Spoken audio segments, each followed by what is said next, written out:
Buenas tardes, Antonio. Hola Paco, ¿qué tal? Estoy en Bañuelos, un pueblecito de la Sierra Norte de Guadalajara, muy cerquita ya de Soria. Efectivamente. Antonio Salto de la Fuente. Eso es.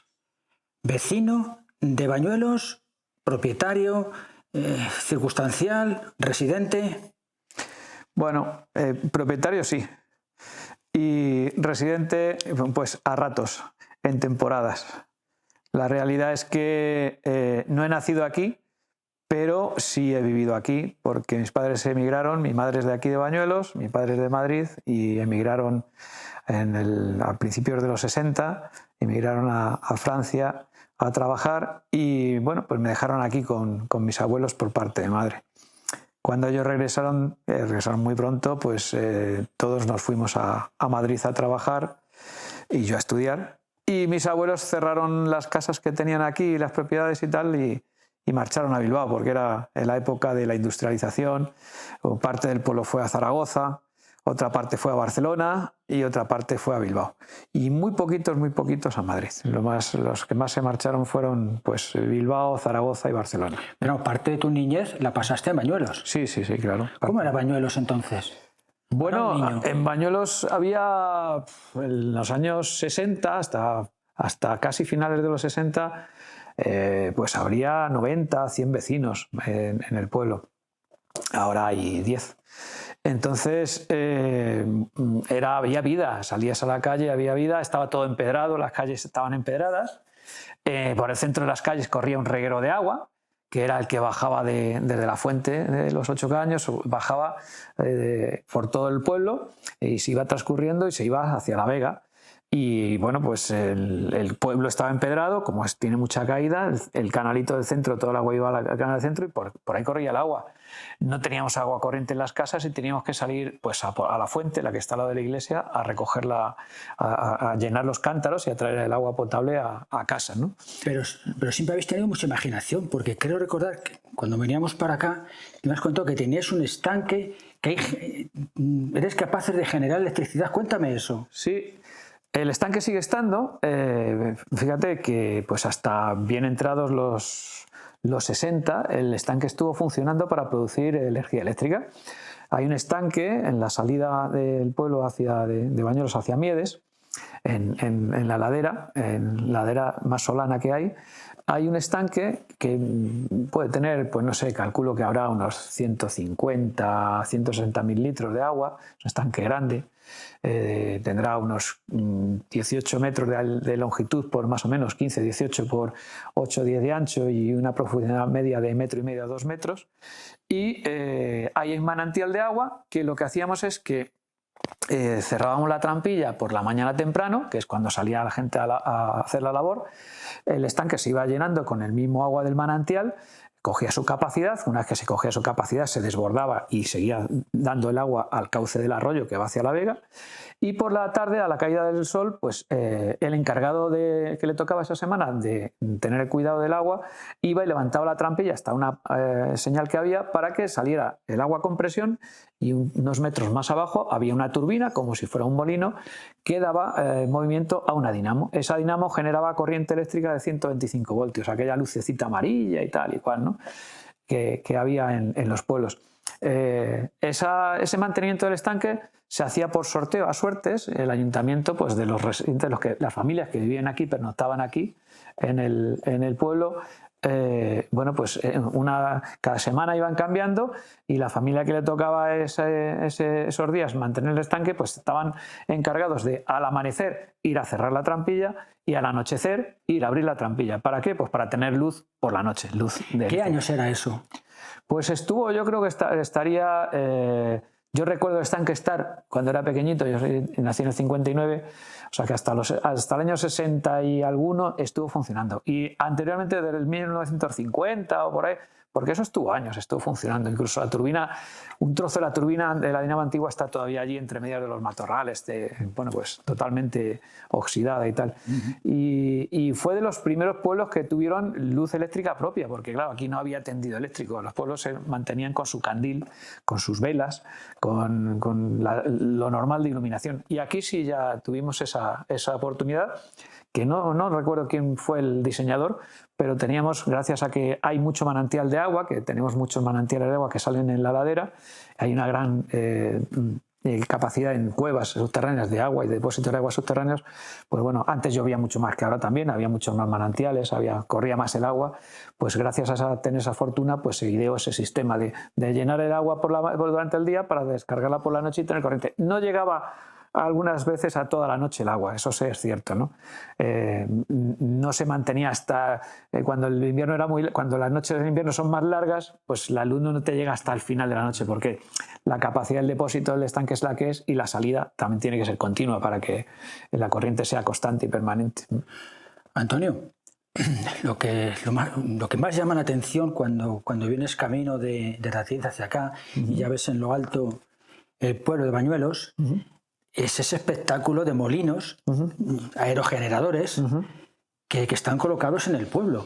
Eso yo supongo que tuvo que tener un antes, un después, un proceso de instalación y además imagino que eso generará una riqueza o al menos una aportación para Bañuelos.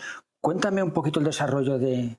Bueno, pues los aerogeneradores tuvieron su historia, sí, efectivamente, porque inicialmente hubo un proceso de selección de las zonas, de los técnicos de hidroeléctrica, de seleccionar dónde, en qué zonas soplaba más el viento y durante cuánto tiempo soplaba el viento y la fuerza del viento.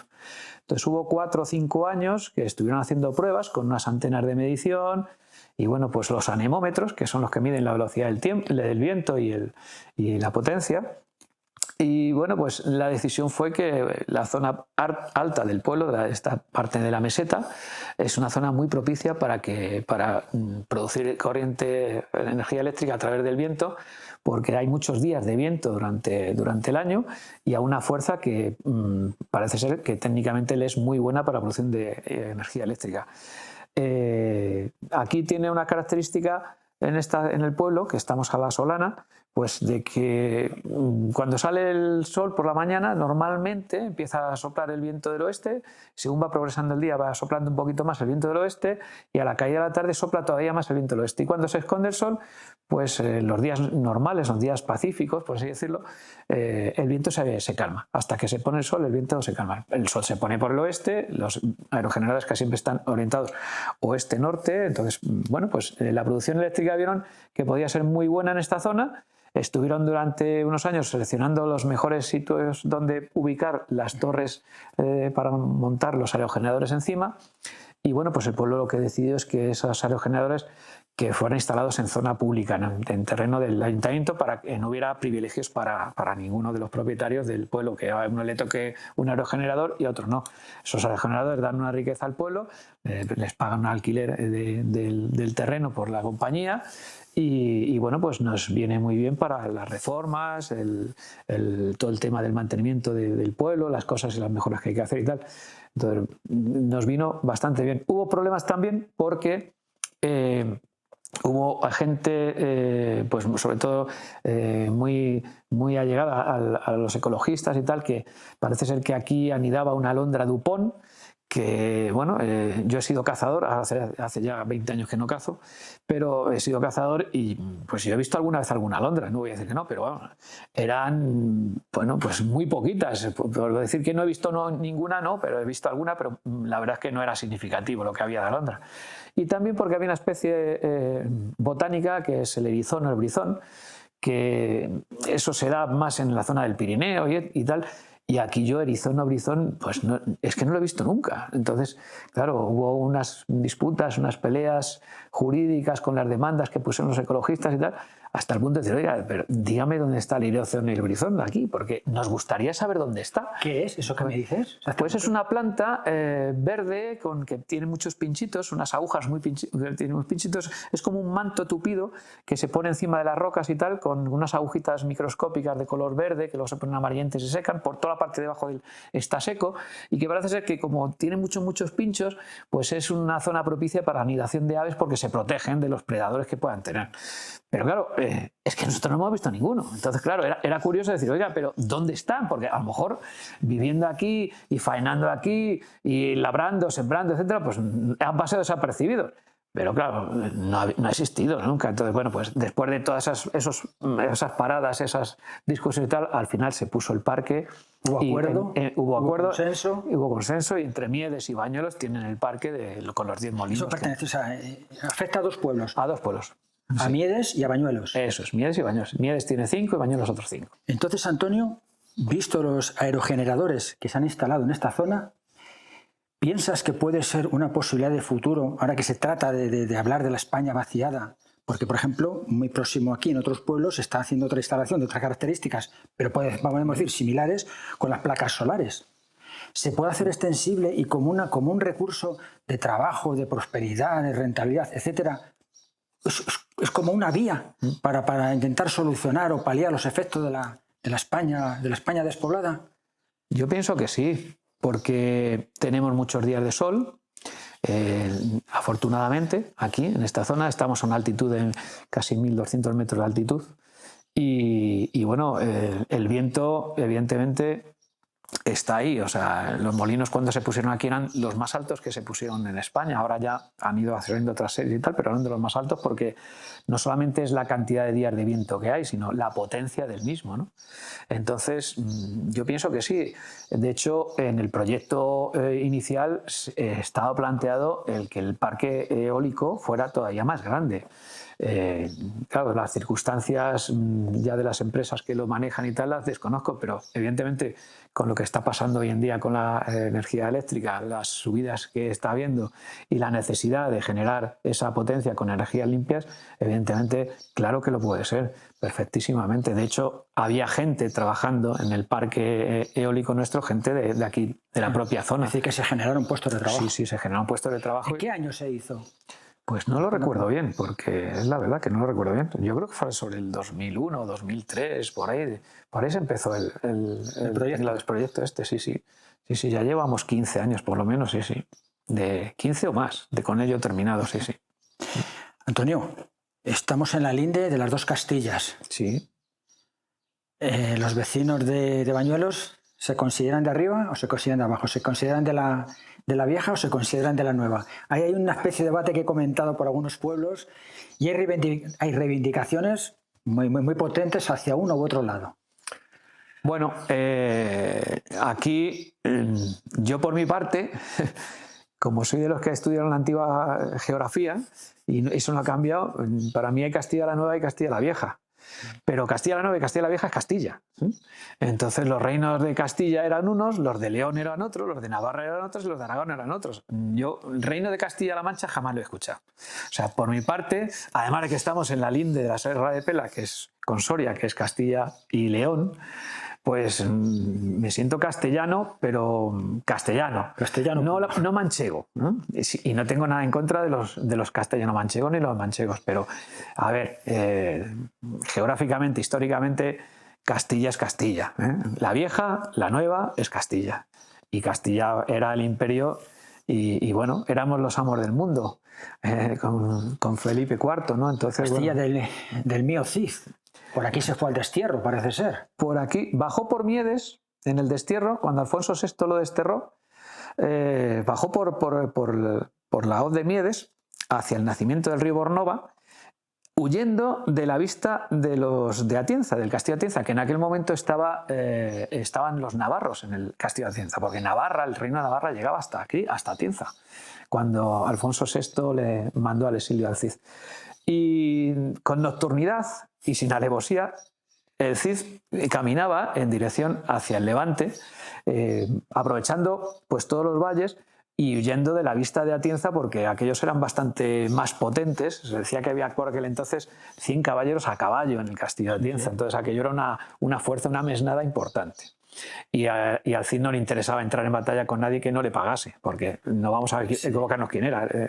Sí, que se ha vendido, entre comillas, una idea del Cid que ahora parece que se está cambiando. Exacto. Entonces, bueno, pues pasó por Miedes, por allí, pues se bajó por la Respenda, que la llamamos, llegó hacia el río Pelagallinas, que está por encima de Pradenas, y parece que acampó por una zona que llamamos la Cova del Oso y tal y cual, y no sé qué, y de ahí pues se fue hacia Cogolludo, ¿sabes? Entonces, bueno, y en Cogolludo lo tomó. pero lo tomó porque estuvo mirando cómo salían el alcaide y los aldeanos, que eran los que protegían el castillo de Cogolludo, el horario que tenían de trabajo fuera, y aprovechó que ellos habían salido para entrar al castillo y esperarlos a la vuelta. O sea, que lo tomó sin la fuerza de las armas y tal. Era un lince, o sea, el tío era bueno, ¿no?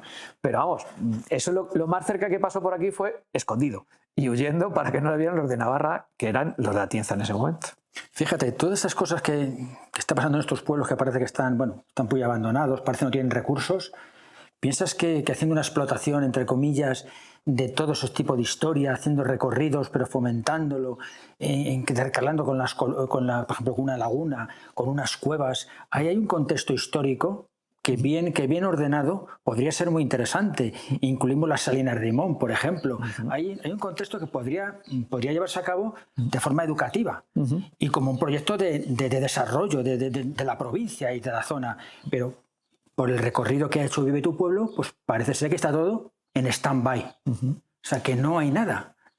Sí, ha habido algunos años atrás, antes de entrar justo en la primera crisis económica fuerte, en 2008, sí se estuvieron repintando y rediseñando pues, el camino del Cid, el camino de Santiago, que ahora viene de Sigüenza otra vez para arriba, para Galicia. Y sí hubo ideas en muchos pueblos, en Berlanga también, en el propio Atienza, se señalaron algunas sendas, algunos caminos circulares para atraer a la gente hacia el senderismo.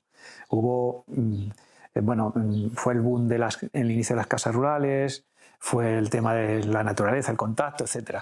Pero han sido todas inversiones muy, muy, muy livianas y de ayuntamientos que no han hecho cooperación entre ellos, ¿sabes? Eso no podría comenzar mejor, disculpa, por las escuelas, por los colegios, sembrar esa semilla de interés.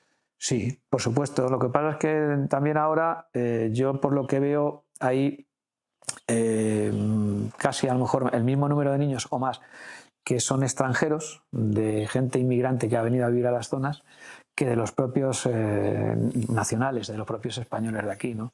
Entonces, bueno, pues no sé hasta qué punto, como ahora estamos tan diversificando todo y todos tenemos que ser súper tolerantes y tal, pues claro, ¿qué historia le enseñas a una persona que no nació en España, ni él ni sus padres, y ha venido aquí, o él ha nacido aquí, pero tiene una educación o una cultura de otro país que le están inculcando en su casa y en el colegio le están enseñando otras cosas? Pues no lo sé. Yo creo que la administración tenía que hacer mucho más. Has dicho antes el tema de las Salinas de Rimón. Yo creo que la Salina de Rimón, es un bien patrimonial que es impresionante cómo se está perdiendo, ¿no? O sea, lo abandonado que está.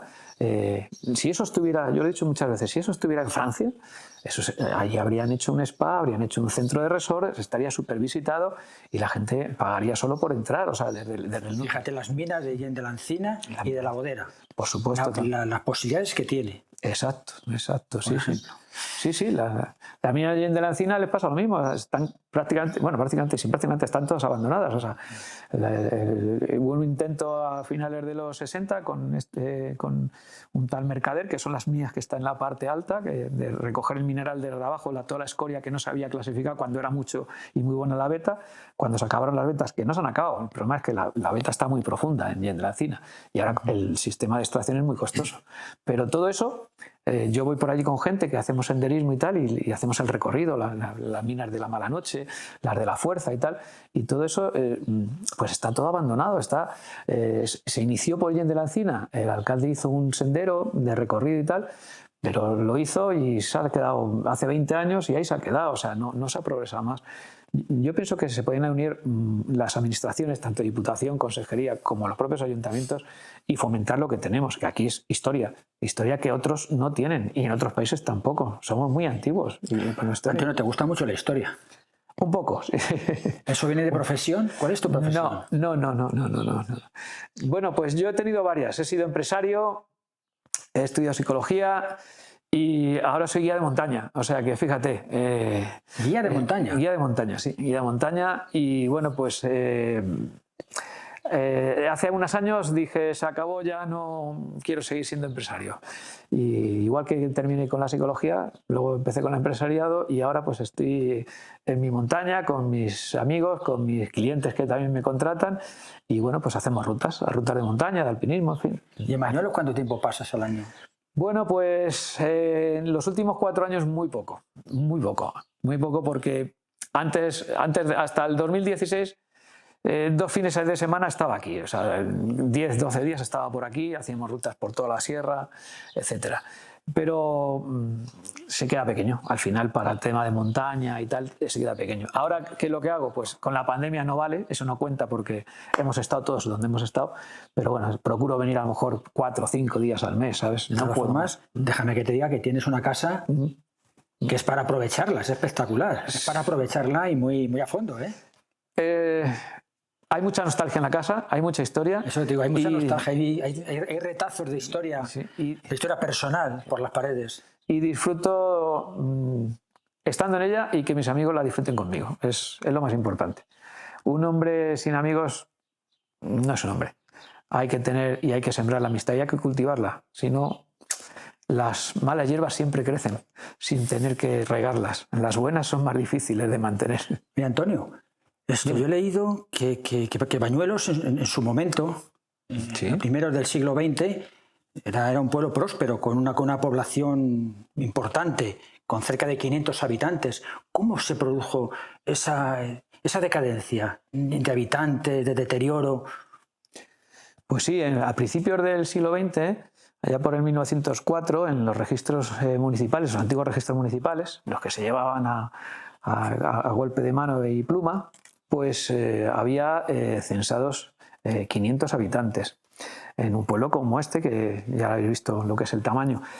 Antes era mucho más extenso, toda la parte de la ladera, donde está el depósito de agua, por debajo de los molinos, todas esas fincas que ahora son tainas donde se guardaba el ganado y que esas tainas ahora están incluso hundidas, estaban habitadas por gente y por familias que eran jornaleros de otras personas aquí en el pueblo que tenían vacas, que tenían ovejas, que tenían tierras de labor y se segaba todo a mano, y llegó a haber hasta 500 habitantes en el 1904. De hecho, hasta teníamos una plaza de toros portátil que se montaba en la zona de los Rincones, donde está ahora la ermita.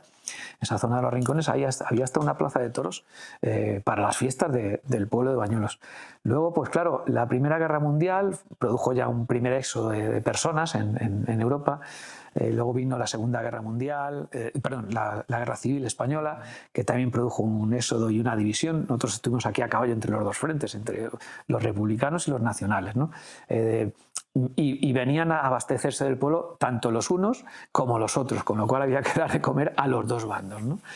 Y bueno, pues eso también produjo una sangría de personas y de hombres en el pueblo. Después de la Guerra Civil, como bien sabes, se produjo la Segunda Guerra Mundial, y es a partir de 1947, 46-47, cuando empiezan a salir la juventud del pueblo con 15 o 16 años para trabajar en casas en Madrid, sobre todo de las chicas. Las mujeres se iban a Madrid y las contrataban como chicas, pues eso, de un pueblo, que las daban de comer y un pequeño sueldo, y que ellas mandaban a su vez al pueblo, y ahí es donde se produjo realmente, al salir las mujeres de aquí, los hombres valían para el campo, las mujeres no valían para el campo, según ellos, y entonces pues unas se iban a trabajar a servir y otros se quedaban aquí a labrar. Ese es el principal detonante de que empieza la decadencia.